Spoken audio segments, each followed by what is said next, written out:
Diabetics আক্রান্ত মানুষের জন্য সুখবর দিচ্ছে বাংলাদেশ ধান গবেষণা ইনস্টিটিউট বিরি। সংস্থাটি উচ্চ ফলনশীল দুটি ধানের জাত উদ্ভাবন করেছে, যার মধ্যে বিরি 105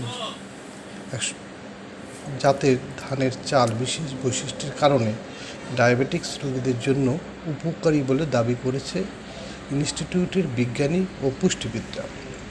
এজন্য এটিকে বলা হচ্ছে ডায়াবেটিক্স চাল। জাতীয় বীজ বোর্ডও এই দুটি ধানকে অনুমোদন দিয়েছে।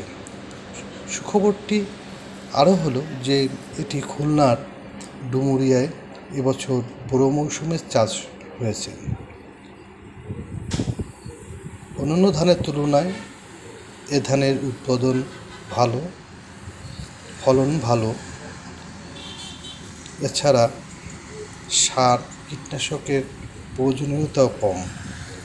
ফলে এই নতুন চাষিদের কাছ থেকে দেখে আগ্রহ প্রকাশ করছেন অনেক চাষিরা।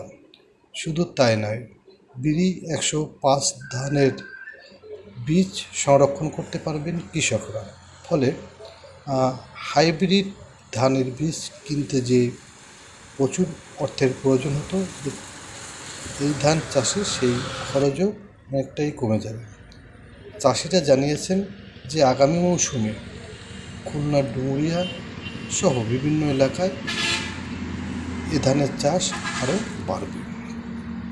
ফলে ভাত নিয়ে ডায়াবেটিস রোগীরা যে ভয়ে থাকতেন, শর্করা জাতীয় খাবার বলে এটি খেতেন না বা এড়িয়ে চলতেন, তা থেকে অনেকটাই রক্ষা পাবেন।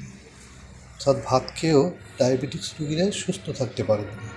বরং এই জাতের ধান চাষের ফলে যে চাল উৎপাদন হবে, সে চালের ভাত তাদের জন্য আরও সহায়ক হবে, ঔষধ হিসেবে কাজ করবে। তাই নতুন আশার আলো দেখছেন আমাদের কৃষকরা, আমাদের কৃষি ইনস্টিটিউট, ধান গবেষণা ইনস্টিটিউট সহ চাষিরা।